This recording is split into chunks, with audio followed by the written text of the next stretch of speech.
Welcome everyone to our session today on future-proofing sustainable procurement with artificial intelligence, together with Mieneke from Arcadis, one of our customers. So my name is Harald Nitschinger. I'm co-founder and CEO of Prewave, one of the startups also exhibiting today. And let's say from this title, we are the artificial intelligence part. Yeah?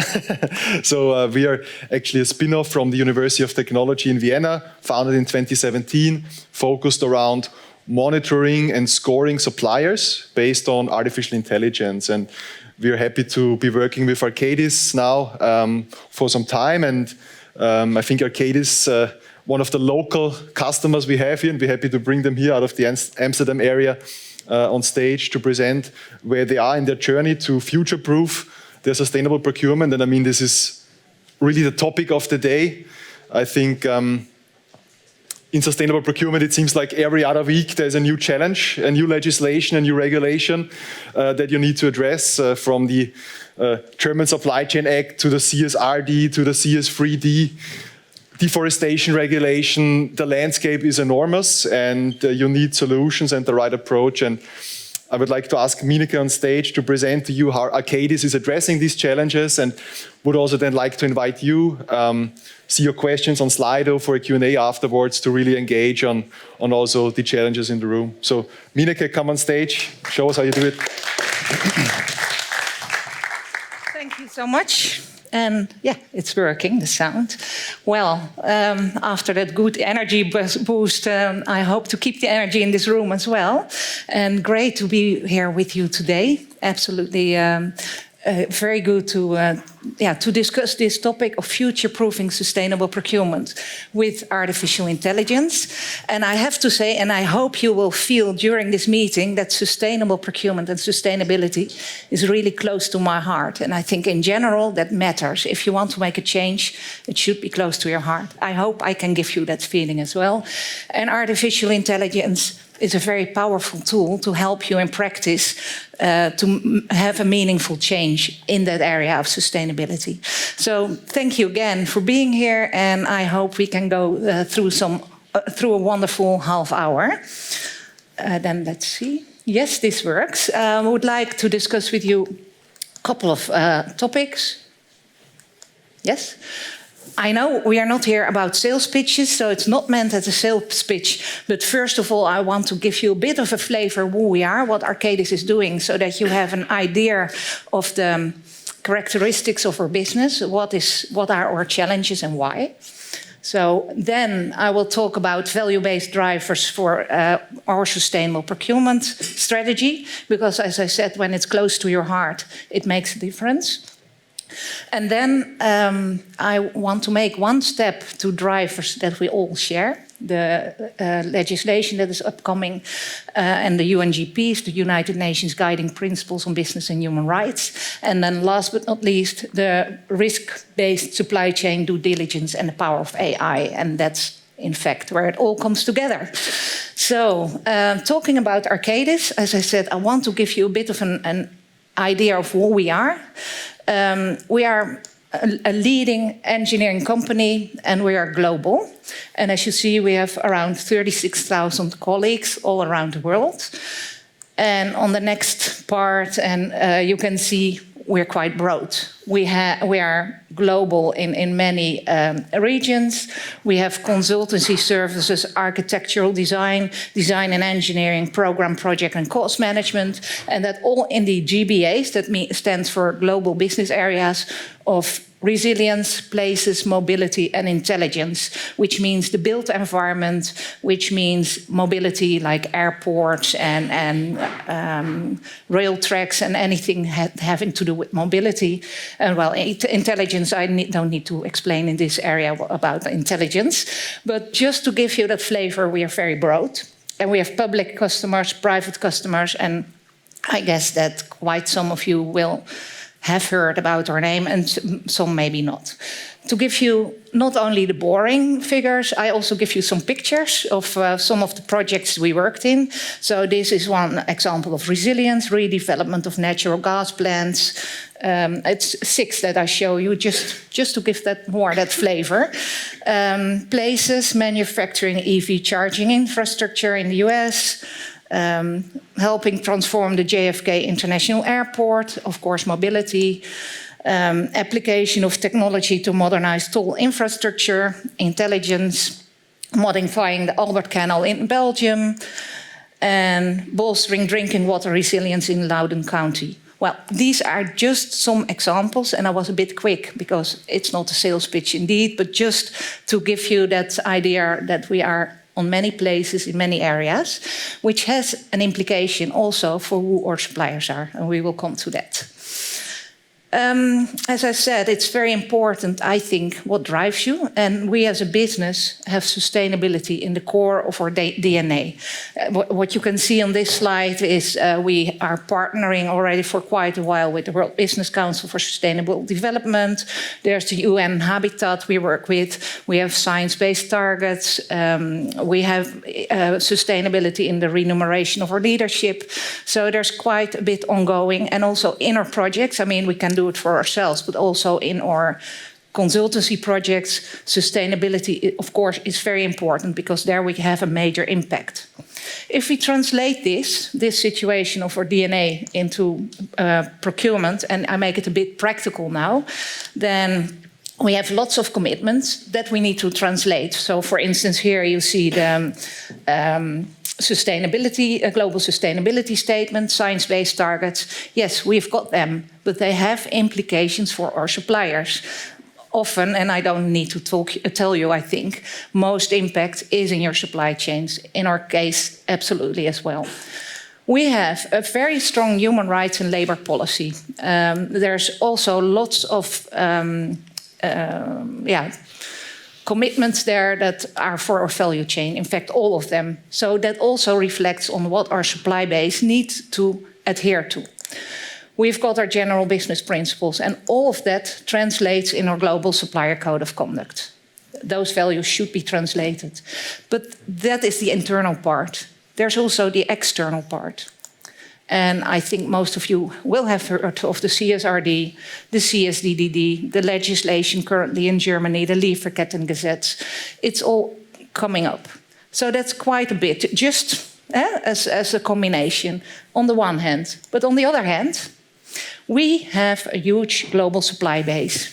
You can imagine, we have so many projects, we sometimes have subcontracting, and as everybody like yourselves, we also, of course, have our indirects.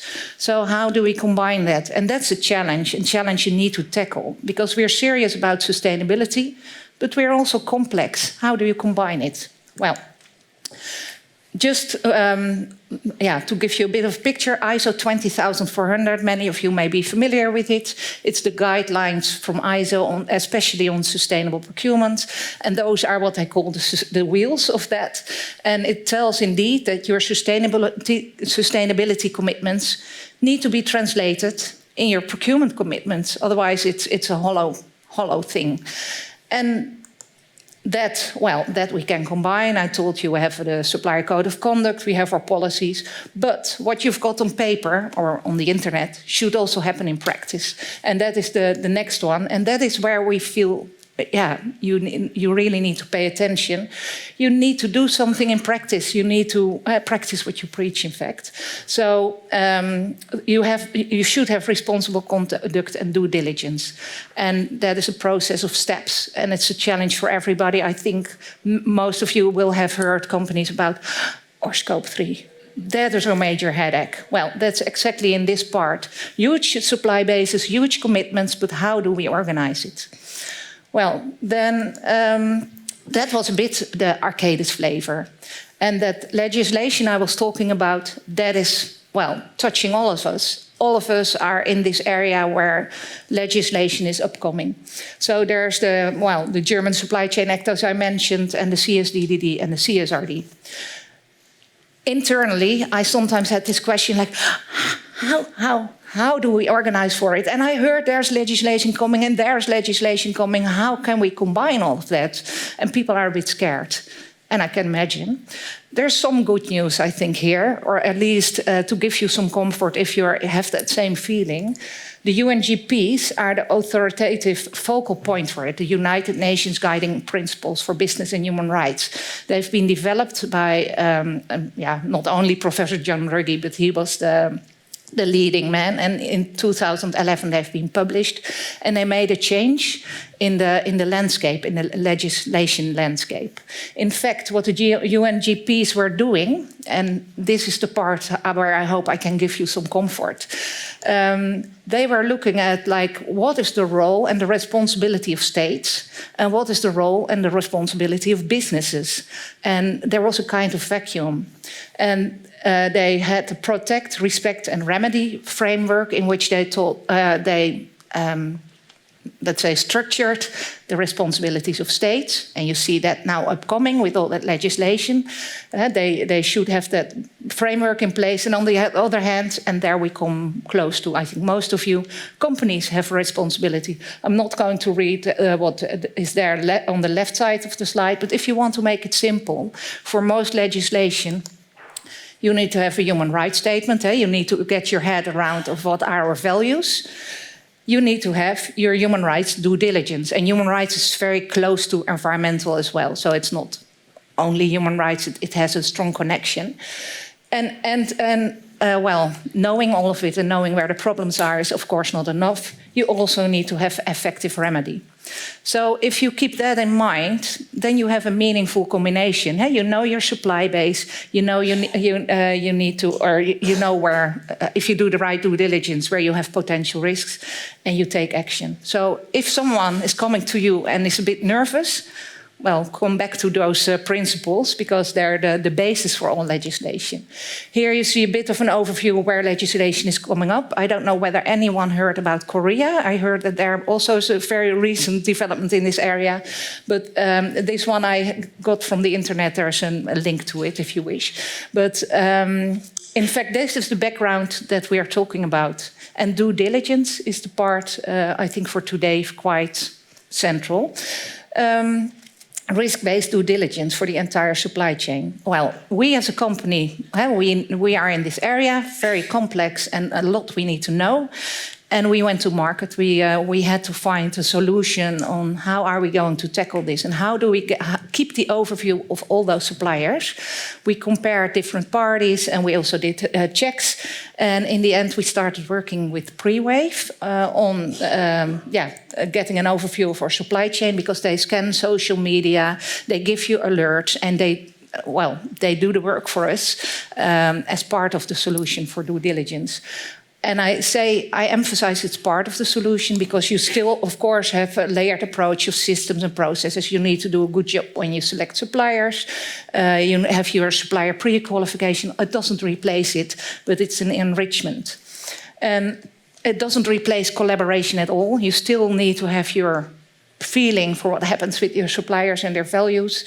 You need to have your quarterly business reviews. But what AI is adding, for us at least, is adding effectiveness for high quantities and making sure that we, even in this quite challenging situation, have a certain mechanism to help us identify any situations that are not in line with our ESG commitments. And also, if you go out and you audit a supplier, then you have quite in-depth information, but you probably go again after 2 years, and this is ongoing. So just to give you that flavor, challenges, huge numbers of suppliers, and AI is helping us in that very complex situation, and Prewave is helping us in that very complex situation. And that's the last slide, to give you an idea. So Prewave is scanning for any alerts, risky events on social media and in databases and so on. We get that, or they get that from the internet. They send it to us and we analyze. We have someone specifically for it, analyzing, hey, is this really something that is risky for Arcadis? Do we need to act? Or is it already a court case that is under control? So we select and we classify the alerts, and we say, okay, there are a few where we really need to be on top, because this is something critical for our ESG.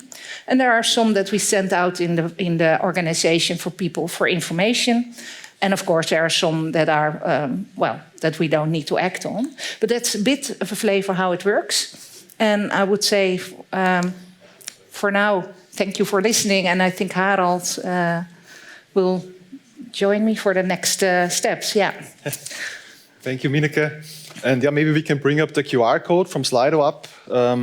So if you have already any questions, feel free to scan it. I will have it on my iPad to ask it. But yeah, thanks, Mieneke, for the presentation and giving us an overview. I think what makes Arcadis unique is your supply base, the size of it, but also based on the type of company, the type of business you are. Maybe you can again give us an overview of the kind of unique challenges that come with that supply base. Who are your suppliers? Maybe give us a bit of a sense of that. Yeah, I think we touched on it already a little bit. We have many suppliers, and well, most companies have many suppliers. We have indirects that we all share, and we have directs. And the directs are directly related to the projects we run. They're global. And yeah, projects have sometimes, you saw the diversity of our business. They also have very diverse requirements. So we can, of course, we have key suppliers for longer term, but we also need sometimes to have suppliers for just for the time of a project. So we have quite a dynamic supply base. A part of it is fixed and part of it is dynamic. And for that reason, it's really great to have an overview with help of AI. Yeah. And what were some of the, let's say, reasons why you chose a solution like Prewave? There would be other approaches, would maybe more based on self-assessments, onboarding suppliers, EcoVadis, these types of things. Yeah. Was this something you evaluated? Yeah. Is this something maybe that's dictated by your types of suppliers? What kind of way to go? Well, there's a lot out there, and I already said there's you should have a layered approach. I think there's not one silver bullet. There are very good bullets, but there's not one. But in our case, what was really good for us with Prewave is that that it's very efficient, very efficient and effective, I would say. And people also ask, for instance, sometimes about EcoVadis, and I think that's wonderful. But that's a different ball game, because if you do EcoVadis, you have it could be a very good combination, but it's about fewer suppliers. You can't do EcoVadis. Well, I think in general, no one does 8,000 suppliers with EcoVadis or 10,000. That's just too much. It's a co-financing model, so it needs much more communication. With Prewave, you even don't need to inform your suppliers. You use publicly available data. And so it's effective, efficient, and also when we did our market research, we found, and we experienced it every day, Prewave is saying we're a tech company, and they're developing every time we have a meeting with Prewave, it's like, yeah, but there's a new development, or there's a new approach, or yeah, there's all the time there's something new, because they go on developing. So sometimes I feel a bit stupid, like, oh, I didn't know this. But in general, you really feel they're constantly innovating, and yeah, effectiveness, efficiency, I think is great. Yeah, and so it's nothing bad about other systems, but you really need to think about, what do I need now? And what we needed is large numbers of suppliers to be monitored in first instance. This is one of the questions asked. How many, can you give a rough ballpark, how many you have in general, how many you have in Prewave right now? Well, we have thousands and thousands of suppliers, but at the moment we have around 7,500 suppliers in Prewave, and of course based on spend. So yeah. Mm-hmm. And what's next? I mean, you showed currently you have a process around dealing with alerts, so risks that are popping up, let's say on a day-to-day basis, remediating them, responding to them. Now I think next up for you is the German Supply Chain Act, which is, I think, next year for you. Yes. But what else is, let's say, next steps for you to tackle? Yeah, we have different areas in which we benefit from Prewave. In fact, we didn't come from the legislation part. We came from the point, like, we need to do something meaningful with a large number of suppliers.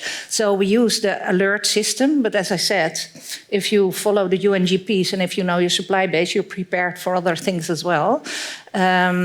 and we need to do a lot more. I don't say we do everything perfect, but I just tell you how we developed. And for the Lieferkettengesetz for Germany, indeed, we need to prepare ourselves for next year. And then, indeed, by having these preparations, we already uploaded the suppliers in Prewave, and we are already following up any alerts that are there. So we're being prepared there. And then the CSDDD is coming in 2 years, indeed. Of course, we need to be prepared for that as well. But by doing what we do currently, we are already preparing ourselves. One of the next steps, the Lieferkettengesetz is going first tier, and the CSDDD is going further down in the tier, so we need to further prepare on how are we going to do supply chain mapping, for instance. So, but that's the good thing, it's a journey. It doesn't stop, it's a journey. And also, it isn't often mentioned, but there's also, of course, the Modern Slavery Act in the UK. And I think that there's, although it's, less in the news currently because it's already there for so long, but it helps you also, of course, for other situations. So, that's developments we're following, and I think more to come. But as I said, if you try to do the basis right, then you're prepared for those. Yeah. And the CS3D, of course, brings this, as you mentioned, this extension of the scope away from just the first tier into the nth tier. For a company like Arcadis with mostly indirect supplies, indirect procurement, what would be a focus around that, and how are you approaching this? Where is the nth tier risk for Arcadis? Well, we also have quite some directs, but I think, and we had a very interesting discussion this week with with Ulrika from Prewave, and that's also what I like. You need to look at your own company. So if you're a tech company and you make products, then you probably can go very deep in your supply chain for all kinds of components. We are more a service company, and we have also quite some direct spend, but that is more in the services area. So I think that we can use Prewave, who's going further down in the chain for some of our chains, but for many it's also organizing our own subcontracting well. And so, I think everybody can use the Prewave in the way that fits them. Yeah, but I think it's very interesting, and that's also one of the things where I often think like, wow, they have something new. That you really start analyzing it in the supply chain. What are the suppliers of this supplier, and further on, and what are the risks? I think that for most companies, if you look at CSDDD, it's such a major challenge. How can you know all your supply chains? It's often so non-transparent. So it's really interesting that you deep dive further. Yeah. And it's again a place where you need an approach of evaluating and scoring the second, third tiers without questionnaires, because you don't have a direct business relationship. So certainly there you need another good question, I think, that was anchoring, let's say, this type of insights that, for instance, Prewave gives in processes, for instance, for onboarding, new suppliers. Yeah. Is that something you're doing already, or are you planning to do that? We started, and as I said, it's a journey with just analyzing alerts, what's happening with our current supply base, and then we can sometimes upload some new suppliers. But indeed, we are starting to look how are we going to introduce for new supplier selection the scanning, because you can have a 2 years historical scanning from Prewave, and then you know already at the beginning. You can ask suppliers, and of course we did so with my former employer, like, have you had penalties in the last couple of years? But it's of course much more powerful. I think most companies tend to, give nice answers, and I would do so as well, probably. But with Prewave, you can go back and have two years or even more, I think, historical screening, where you can see, hey, how have they been in the media? What was there out there? So, and that is very helpful, of course, for screening new suppliers, And organizationally, how are you setting this risk management up? Is it centrally done for the global operations? Also, my question: how many alerts do you need to process? Like, give us a sense of: is this 5 people? Is it half a person? Like, how you do? again, we have a layered approach. So we have a central overview, and that's the advantage of AI. Yeah? You get everything on one place. And we have, let's say, in our shared service center, we educated people and we trained people to really analyze alerts. And we also often sit together with them, like, hey, what did you find? And that's around, I think, 1.5 FTE maybe in total in our shared service center. We can do that globally, but I also encourage other people in the company, like, hey, follow your key suppliers, because apart from having this central process and alerts checking, and it might be, well, a few hundred per month you need to check, but you can also benefit in a more strategic way, because then you can say, okay, buyers, yes, we do it as a safety blanket on a global level, but in the organization, buyers can follow their key suppliers, and if you then follow your key suppliers, you also have sometimes good topics to address, like and you use it in both the safety blanket way and in the strategic way, in the collaboration with your suppliers and getting that intelligence. So I'm very much in favor of a layered approach. But again, that is a journey as well. We first established that central level. And what's your strategy of then trying to develop or improve risk suppliers?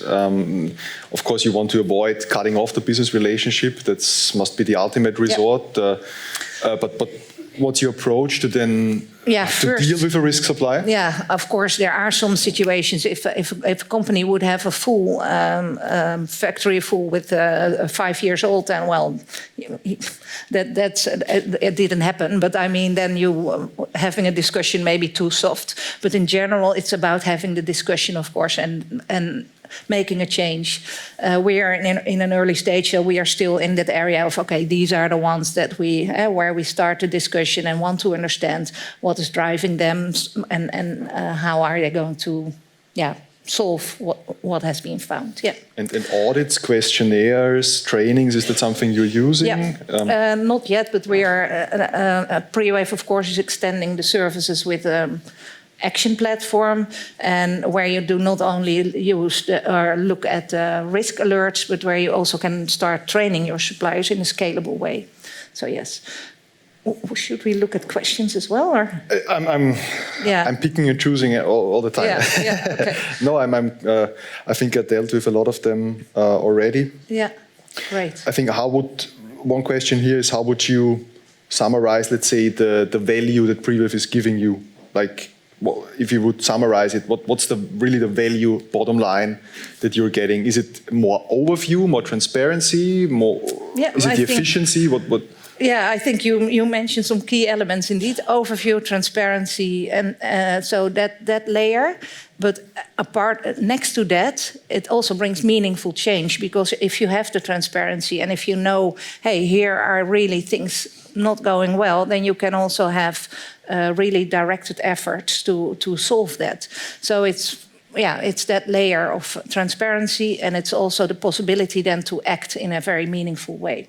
I think that it enables meaningful change. Okay. Yeah, thank you very much, Mieneke, for coming here and presenting. We, of course, appreciate it from our side, and I hope there were some good insights for the audience as well. It's always this quiet Q&A, so I hope I did get to most of your questions. And yeah, thanks so much for the session. Thanks, Mieneke.